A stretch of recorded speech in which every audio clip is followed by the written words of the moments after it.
नमस्कार दोस्तों, ज्योतिष का सफर में नरेश गांधी का सादर प्रणाम। ये हमारा 171वां एपिसोड है जिसका नाम है पति पत्नी और वो। पति पत्नी का रिश्ता एक कांच की तरह नाजुक होता है। मन, मोती और कांच एक बार टूट जाए तो दोबारा जुड़ता नहीं है। शादी का रिश्ता भी कुछ ऐसा ही है, कांच की तरह नाजुक। पति पत्नी के नाजुक रिश्ते के बीच में बेवफाई की दीवार उस समय खड़ी हो जाती है जब पति पत्नी के बीच में वो का आगमन होता है। जातक जातिका की कुंडली में व्यभिचार योग बनता है तो ऐसे योग कुंडली में बनने पर पति हो या पत्नी बेवफाई के रास्ते पर चल निकलते हैं। ऐसे योग किसी भी कुंडली में हो सकते हैं। न चाहते हुए भी जातक जातिका ये भूल जाते हैं कि वह शादीशुदा है। शुक्र काम वासना का कारक है। कुंडली में शुक्र नीच का हो, अष्ट का हो या शत्रु क्षेत्री हो तो खराब फल देता है, या पाप ग्रहों से पीड़ित हो तो जातक वासना की बदौलत रास्ता भटक जाता है। आज हम कुंडली में बनने वाले उन योगों को जानेंगे जिनकी वजह से पति पत्नी के बीच में वो का आगमन होता है। आइए जानते हैं उन योगों को जो पति पत्नी को जुदा कर देते हैं। कोई भी लग्न हो, कोई भी स्थान हो, शुक्र राहु, जैसे हम आपको दिखा रहे हैं शुक्र और राहु को, या किसी को शुक्र मंगल भी हो सकता है कहीं भी।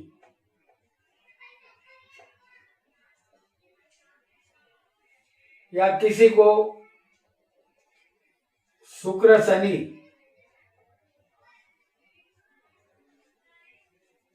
की जोड़ी भी कुंडली में हो सकती है।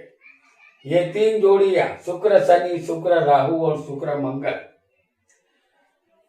अगर ऐसी युति किसी भी कुंडली में होगी तो जातक में व्यभिचार करने के अवगुण आ सकते हैं। शुक्र राहु जातक में विकृति लाते हैं, शुक्र मंगल कामुक बनाते हैं और शुक्र शनि विकृत वासना की तरफ ले जाता है। ऐसा योग होगा तो पति पत्नी के जीवन में वो का आगमन होगा। यहाँ हम दूसरा योग आपको बताने जा रहे हैं जो बनेगा वृषभ लग्न में। किसी का वृषभ लग्न हो और दूसरे का मालिक, जैसे दूसरे का मालिक कौन बनता है?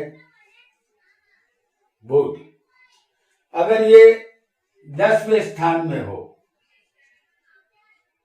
जैसे हम आपको दिखा रहे हैं,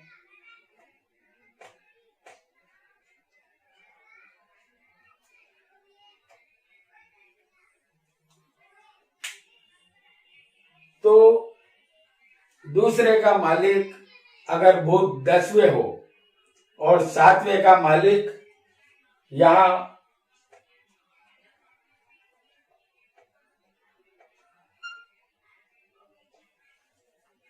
मंगल होगा और वो भी 10वें मौजूद हो,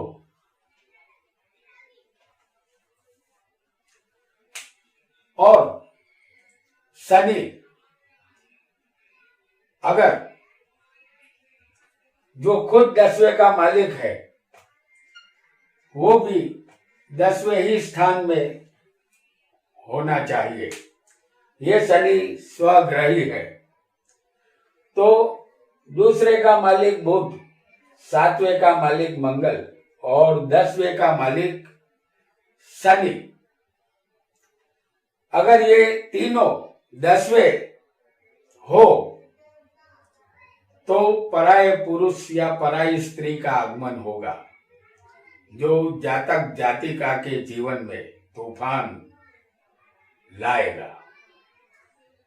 अब यहाँ हम एक और लग्न आपको दिखाएंगे और एक और योग को हम जानेंगे। यहाँ हम कन्या लग्न की कुंडली बना रहे हैं। कन्या लग्न हो और केंद्र या त्रिकोण में शुक्र उच्च का होना चाहिए और गुरु भी बलवान केंद्र त्रिकोण में होना चाहिए। तो ये केंद्र स्थान है, 7वां स्थान।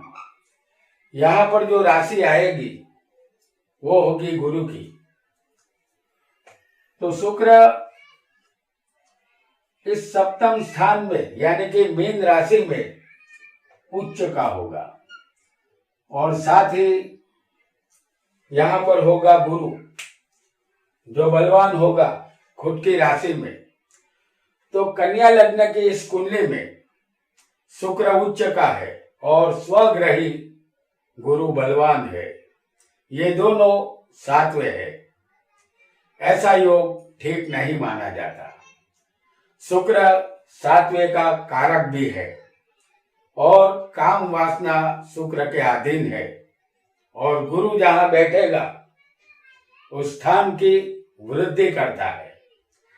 ऐसा योग बनेगा तो जातक जातिका के जीवन में हलचल जरूर होगी। तो ऐसा योग होना नहीं चाहिए, अन्यथा जीवन में कुछ न कुछ ऐसी हलचल होगी जो दोनों के बर्दाश्त में नहीं होगी। आइए आगे बढ़ते हैं और एक नए योग को जानेंगे। यहाँ कोई भी लग्न हो, 7वें या 10वें शुक्र मंगल की युति हो, जैसे यहाँ कोई भी लग्न हो सकता है। शुक्र और मंगल की युति 7वें स्थान में और 10वें स्थान में होनी चाहिए। ऐसा योग, अगर ऐसी युति किसी को भी शुक्र और मंगल की 7वें या 10वें स्थान में होगी ऐसी युति, तो जातक विषय वासना के बहाव में बह जाता है। यहाँ पति पत्नी के संबंधों में दरार पड़ जाती है। ऐसा योग अच्छा नहीं माना जाता। जातक यहाँ व्यभिचारी बन सकता है।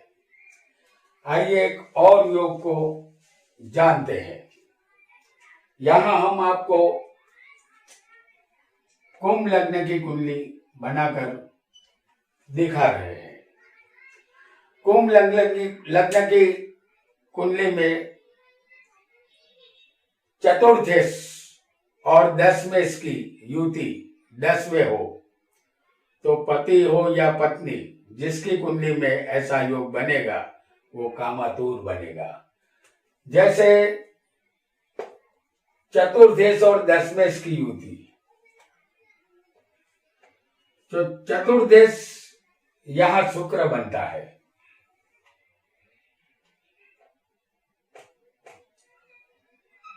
और 10वें बनेगा मंगल। इन दोनों की युति अगर 10वें स्थान में हो